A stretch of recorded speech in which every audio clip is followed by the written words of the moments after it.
Hey everyone, Nathan Long here, president of Saybrook University here in beautiful, just beautiful Pasadena, California. You gotta love California. Every day is a beautiful day out here. Anyway, welcome to another episode of Saybrook Insights podcast. Today's guest I'm super excited about. Her name is Ms. Traci Meadows. She's a Ph.D. student in Saybrook's Integrative and Functional Nutrition program. Traci really couches herself as a lifelong learner who came to Saybrook with a big, multifaceted goal, as she says in her bio.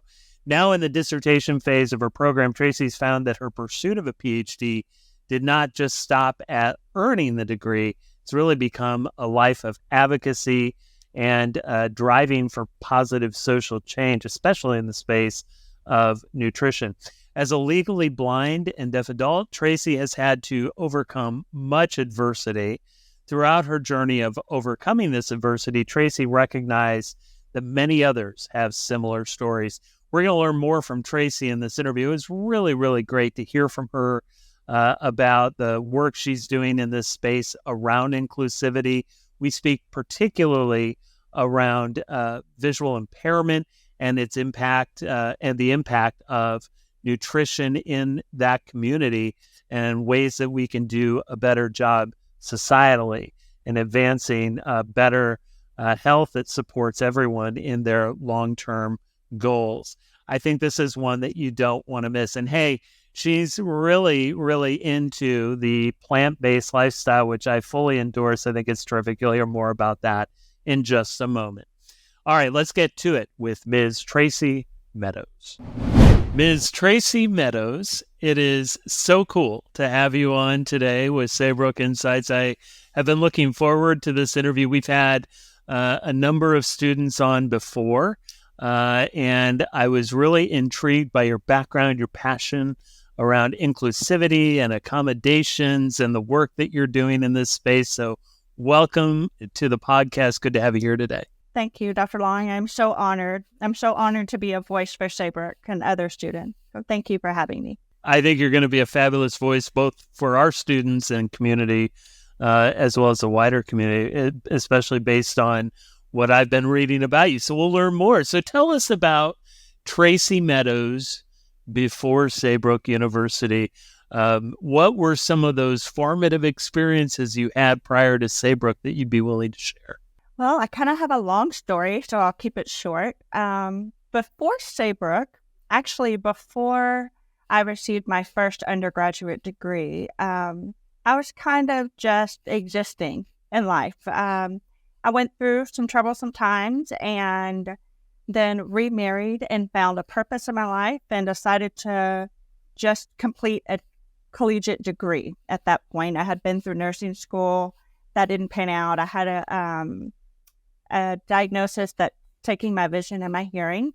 So I did that. I completed my bachelor's degree in May of 2019. And then I thought, well, I'll just go on for a master's. So I completed my master's degree of science and nutrition at Lamar University here in Texas in August of 2020, so a year later. And then I found Saybrook. And then I kind of found more of that purpose. And so that's why I'm here at Saybrook.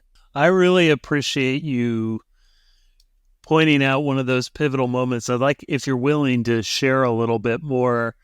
You said that, you received this diagnosis relative to your vision and your hearing. And I'm curious, what sort of led to that? What were some of the things that bubbled up for you during that time when that diagnosis was made? Yes. So I was a new mom. I had a 2-year-old at the time, and it was a routine visit. And they told me at the time that, yes, I had progressive vision loss, which would take my peripheral vision. So I have central vision that's not that great, but my vision loss is attributed to retinitis pigmentosa, macular degeneration, and retinal detachment. So at the time, I was 23 years old, and I still had 25 degrees visual field where everyone else has about 180. Oh, wow. I didn't really receive that diagnosis that well. So I kind of just said, well, it's fine, because at the time they told me I would be, in my 80s or so before I lost all my sight. Sure. And so I just continued with life. I raised my child, raised my son, and that was the greatest joy I've ever experienced. And my vision just kind of rapidly deteriorated from that point on. I'm going to be 45 this year, and I have less than 5 degrees left. So I'm losing about a degree a year. Oh, wow. And there's no cure, unfortunately. And I try to use it as a positive thing, even though some days are better than others. But I got to a point in my life, and it was at that same pivotal moment that I decided to pursue just finishing a collegiate degree, that, you know what, my passion and my lifeblood is helping others in any way I can. And I thought, you know what, if I can do this, anybody can do this. And so that was kind of the foundational motivation for me to pursue a higher education degree, and to continue moving forward with my life instead of sitting in a corner. That takes a lot of gumption and personal motivation to move through that, and kudos to you for doing that. I mean, I think also seeing the expansive opportunity to support not only yourself, but also others in your community who are going through similar challenges can be, I think, motivating. It also, it's like you said, you're going to have good and bad days. What levels of support did you have as you received this diagnosis and things went through? What types of support did you have? Community supports that you went to, in addition to your family, of course, and how did you find that at the time? Of course, my main support system was my family, first and foremost. And they've been there through the ups and downs, the ins and outs and all of the above. I just have to give a thank you, shout out to my family for that. But I really didn't receive any support or services until I looked into going back to school.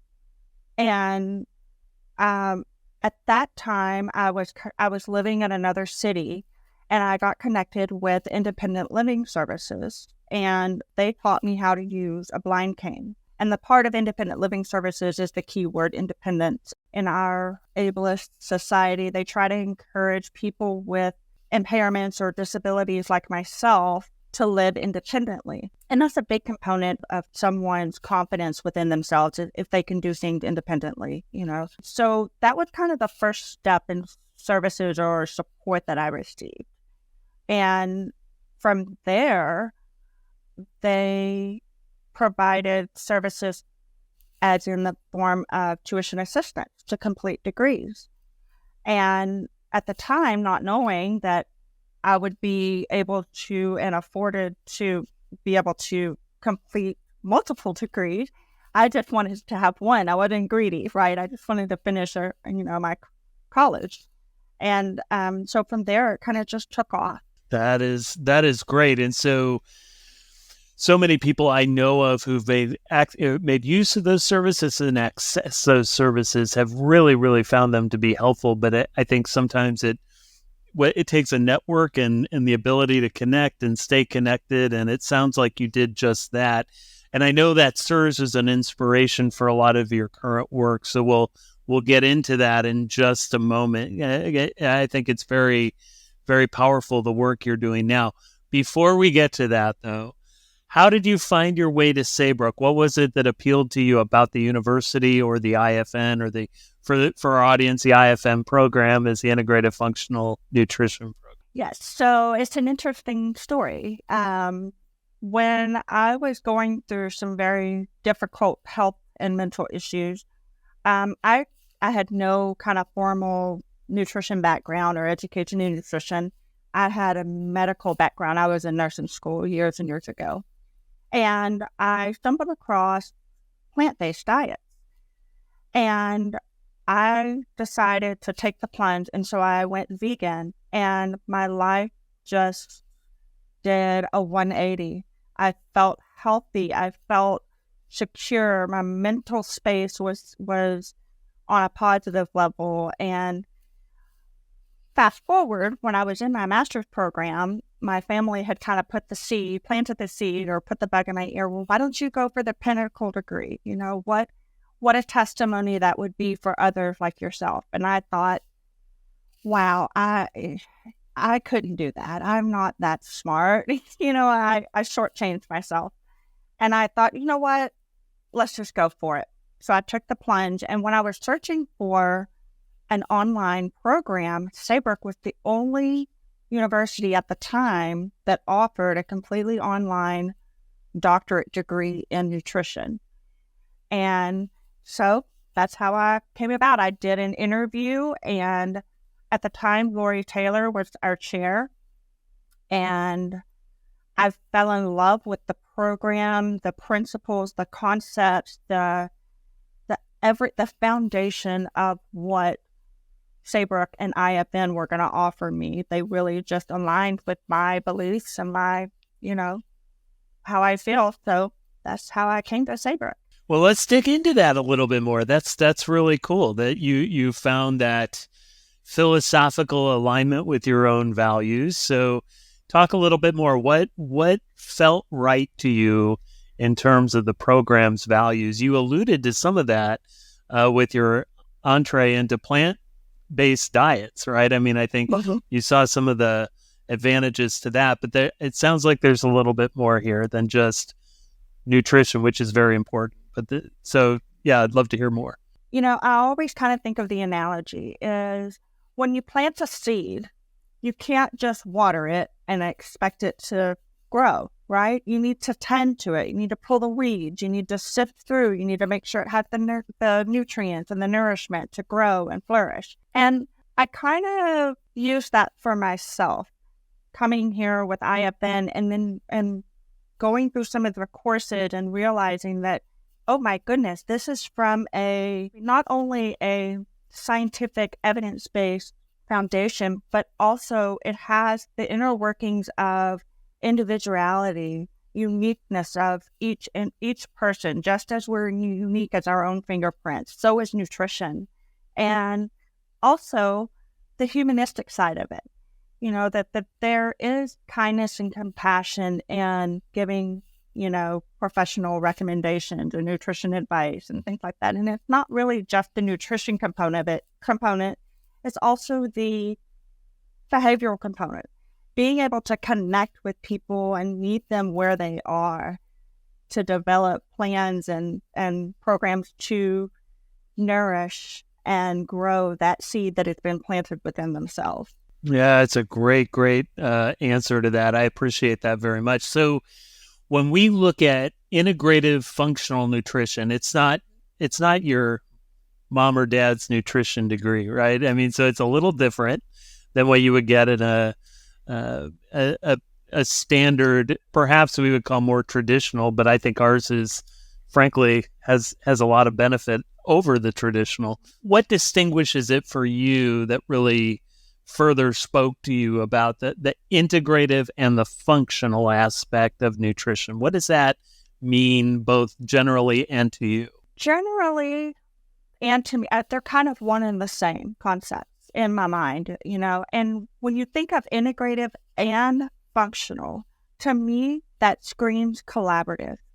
You're collaborating as a team effort to enhance and promote wellness within patient, client, facilities, community, public health, So I really think integrative and functional nutrition, one, it has a special place with me because it can be unique. It can be tailored to people. And again, helping others is a passion of mine. And so I really feel like integrative and functional nutrition is not only just collaborative, it's like you said, it takes a village and it's a team effort. And I really think people flourish when they know they have a well-rounded, whole person-centered approach to their care.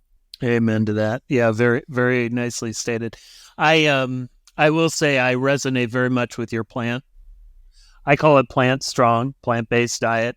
But it was for me life-changing when I did that. I think now 10, maybe a little bit longer than that, but 12, 13 years ago. I haven't stuck religiously to it, and probably need to get back onto that approach. For me, it created a lot more capacity. Just to your, I loved how you said that. It cleared your mind a bit. You felt lighter. You felt freer. Maybe I'm probably putting words in your mouth, but what was it about that diet? Because I'm with you. It's almost as though you needed to go through that experience to get to the point where you saw how nutrition, food as medicine, as we sometimes call it, right, had that impact for you both on your mental and physical well-being. So maybe speak to that briefly, and then we'll get into your research here in just a second. I think this is brief, but yet it's profound. And whereas I don't promote just tossing out, expert advice. However, in my situation, going plant-based and going vegan, I was able to titrate off of anywhere from 7 to 10 mental health medication, all because of going plant-based. Wow. And it truly resonated with me as I learned more about the mechanisms and the processes in the body, that our gut is directly connected to our brain. And if we don't nourish our gut, then our brain is not nourished as well. Really, really well put. So just for our audience, Traci is not advocating you jump off your meds if you do have medications.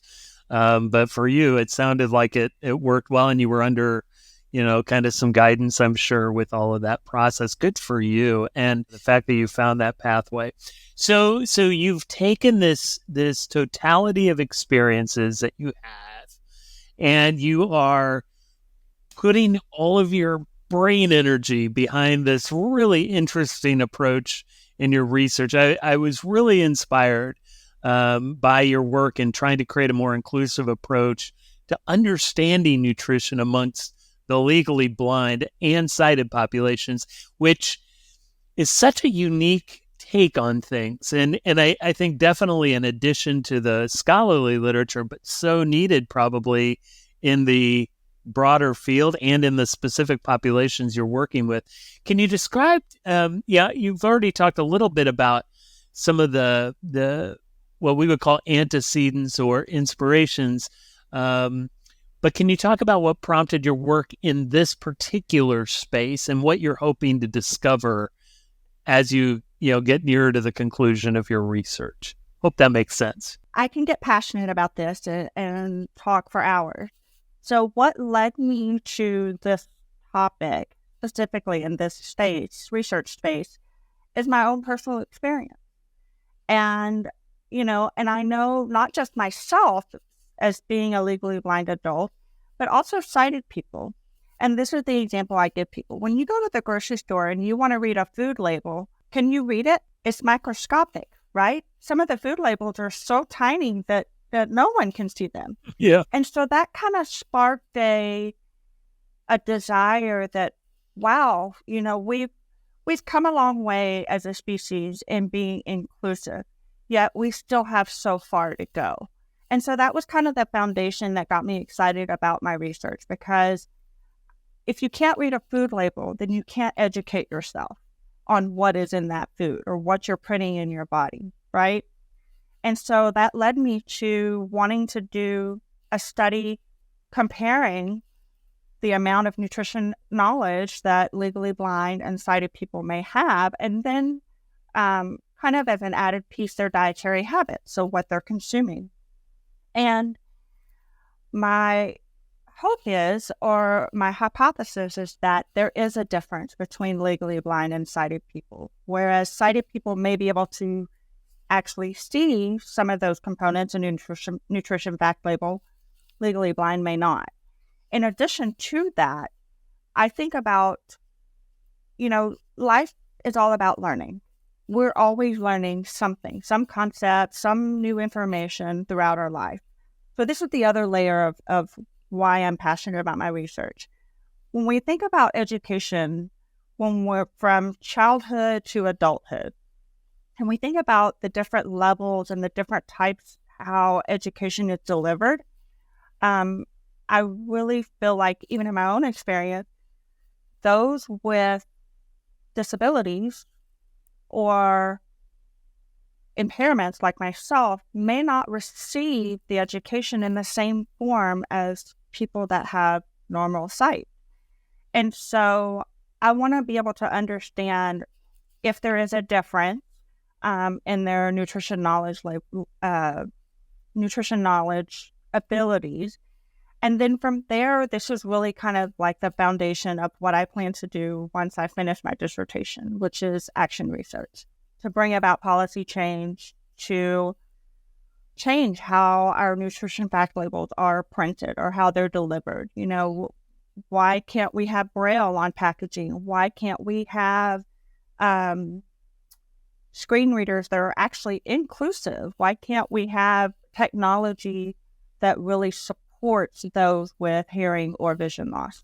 I'd be curious to what the retailers would say to that. I'm sure there's a monetary component to all of that, right? Right. Have you had any conversations with food retailers or with individuals in the industry about why they don't engage in that kind of inclusivity with their products, with their pricing process, with their food packaging, et cetera?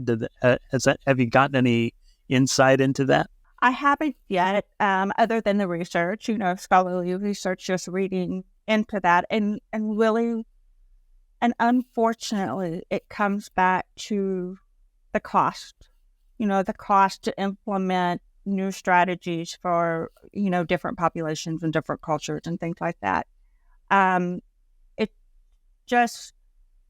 It's fascinating that, being in the nutrition space, we recognize that the food industry is a billion-dollar industry.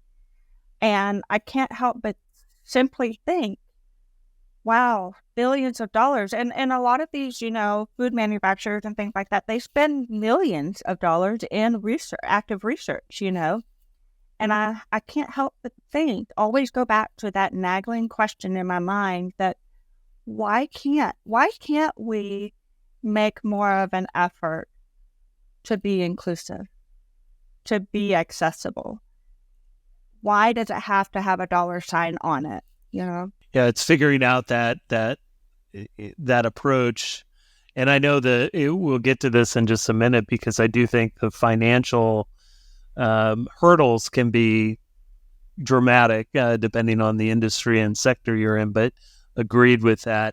I'd be curious to hear more if, as you move forward with this, and as we hear more about it, what these retailers and food industry experts and researchers would say.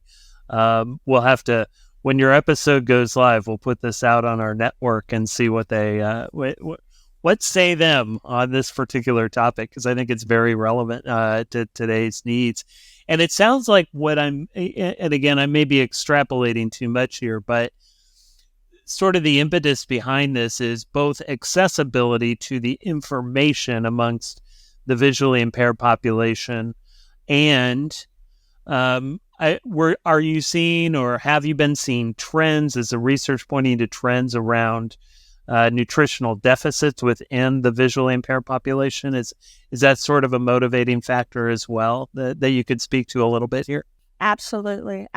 So within my current research, I found that there's roughly 50% of our population has chronic disease, has some form of chronic disease, whether that be diabetes, obesity, heart disease, all of the above.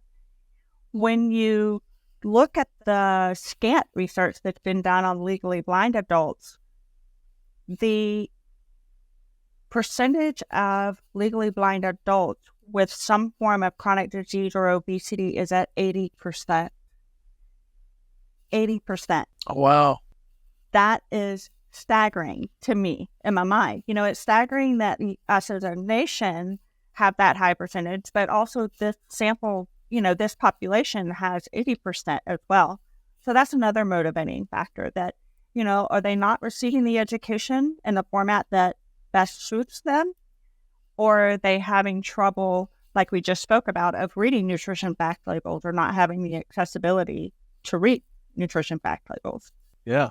No, that's sobering statistics for sure. And I think pointing to the larger need for better education, better access to those resources as we go forward. So I really appreciate that. So as we come to the conclusion of our time together, the issue around accommodations is not just in the food industry. We in higher education continue to work to find ways to support our students who need accommodations, but it's also across industries. And your comment around building more inclusive, equitable experiences really, really resonates. I think the university, as I think you may have seen, we're really committed to finding pathways. We don't always get it right, and so we're always trying to find ways to improve, get better. Can you speak a little bit about how we can, both in higher education and maybe more broadly, do a better job? What are some, like, your top 3 to 5 things that go, if you all just did this, or if we all just did this, things would be a lot better, whether it's in higher education or more broadly with differently abled individuals? I would say number one, and this is very broad in general, but number one is never stop looking for an opportunity to better the program, the concept, never stop looking for an opportunity to grow. I guess that's what I should say. Just because new technology comes out this year, it may be not equitable for somebody 5 years down the road. Sure. Just as, like I spoke before, like we're all unique, as we're differently abled, that uniqueness will continue, till the end of time. So that's the number one. Number two is, I would say, and this is kind of taking it down to the mechanics of how higher education is offered. But I would say, make sure that there are different learning formats. Some people learn visually, some people learn with auditory, some people learn with hands-on. Now in a virtual setting, that's a little more difficult. However, several of my classes in the IFN, I think, did a really good job of using different formats for learning.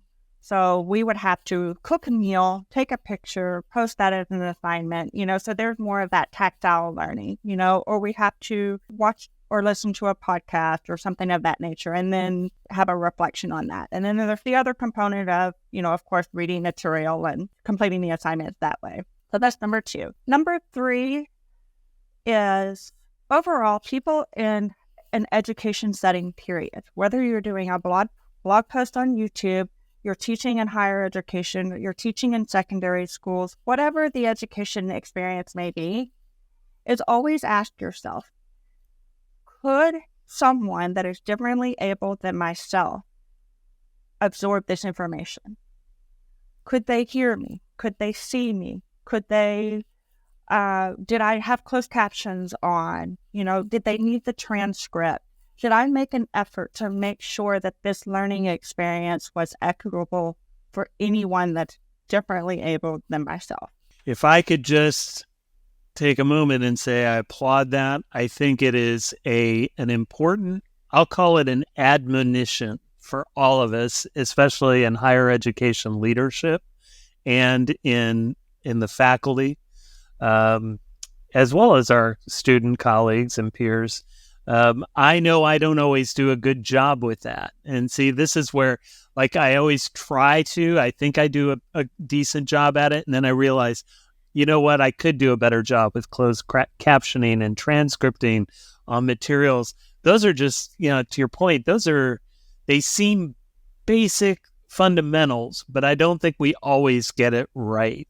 And I have some really impressive, I have some experiences with some impressive colleagues that always have a transcript available right after a meeting, closed captioning happening. It's a really dynamic experience, and everyone is then able to participate more fully. So I think it's incumbent upon us, to your point, to really think through those ways. So really appreciate those 3 points that you raised. And everyone who's listening, Take heart. I think this is great. Traci nailed it on that. So we're going to conclude today. We have 3 questions I ask of all my guests. These are quick takes. So the first things that come to mind for you, it doesn't have to be the star answer. It has to be the Traci Meadows answer. So what speaks to you, your heart, your mind? So the first one is, what does the term humanistic mean to you? That means compassion, empathy, kindness. That means meeting people where they are, recognizing that they're just a human being just like you are, and we're all trying to get from one day to the next day. That's what humanistic is. Bravo. Well done. Awesome. All right. And then as a soon to be, because we're going to put the soon, because we're excited to see you go out into the world with that Ph.D. and further your career. What are 3 things that an individual can do right now to impact positively their mental, physical, and or emotional well-being? Number 1, and I share this with potential clients that I have, is take 5 minutes out of the day, dance and sing like nobody's watching. There's something about the endorphins that are released, the dopamine and the serotonin, and again, our gut is directly connected to our brain. And that's a 2-way highway, the vagus nerve. So dance and sing like nobody's watching. Number 2 is, typically you would think I would have nutrition advice, but my number 2 is positive affirmation. Look yourself in the mirror and give yourself a positive affirmation every day. And then share that positive affirmation with someone else, or give someone else a positive affirmation, and make it genuine. We all could use positivity in this world, even if it's just simple, hey, good morning, I'm thinking about you. Or, hey, good morning, I hope you have a fabulous day. Just some small positive affirmation to start the day. Love it. And the third thing is, of course, eat your fruits and vegetables. I know that is kind of like the cliche thing to say from a potential nutritionist, but it's true. Like you said earlier, and I want to steal that from your page, Dr. Long, is that food is medicine. It truly is. And it can heal you from within, mentally, psychologically, psychosocially, physically, everything. Traci Meadows, you are fabulous. We are so lucky to have you within our student body. Oh, thank you. We're excited to see you get to that point of graduation. Thank you for coming here today. You're welcome. Sharing your wisdom and your talents. We're gonna root you on for the next, hopefully, 1.5 to 2 years as you come to that conclusion on your doctorate. Tell us real quickly, where can people find you on the web? Do you have a website? Do you LinkedIn? Where would you like people to inquire if they have questions? I do have a LinkedIn. It's Traci Meadows. Yeah, I think it's Traci Meadows. You can find me. Or Traci Meadows 12 should be my LinkedIn profile, and you can find me there. And it's Traci with an I. And you'll find her if you put in Traci Meadows at Saybrook University or Traci Meadows, Saybrook University. You can find her on LinkedIn. So there you go. Traci, a real pleasure having you here today. Thank you for being on the podcast. Thank you, Dr. Long. I appreciate it. Traci, thank you again so much for your time today. I hope you all enjoyed her as much as I did. She was really great. And I think the work she's going to be doing with her research and the work she's already been doing, it's both inspirational and so needed right now. Remember the 3 major takeaways that Traci gave us. I love this first one. Take 5 minutes out of each day to dance and sing like nobody's watching. Really use that time to just tap into yourself to really get that personal mojo going. And then every day, try and find time to give yourself a positive affirmation or affirmations, and then share those out each day with others by spreading those affirmations, by really saying to someone, hey, have a great day, take good care of yourself. That level of kindness spreads and yields fruits, which leads us to number 3, eat your fruits and vegetables. So we're going to cultivate our minds, our bodies, and our spirit with Ms. Traci Meadows' advice. So very good to have her on today. If you want to see the YouTube version, please visit our Saybrook YouTube page. If you'd like to support the podcast, which I urge you to do, go to Apple iTunes and leave that 5-star rating and review and subscribe so you can get episodes as they come out. If you're on Spotify, leave that 5-star rating and make sure to follow us. You can, of course, subscribe to us on most major podcast platforms, including Google, Stitcher, Pandora, and others. Remember to check our show notes for information on Ms. Meadows, including links to her LinkedIn page and the like. And for more information about our wonderful, fabulous university, go to www.saybrook.edu, click on Areas of Study at the top of the page, and locate the program of your choice to learn more. In this case, Integrative and Functional Nutrition, or simply Google Saybrook University. That's it for today, folks. Thank you so much for being with us. Take care and be well.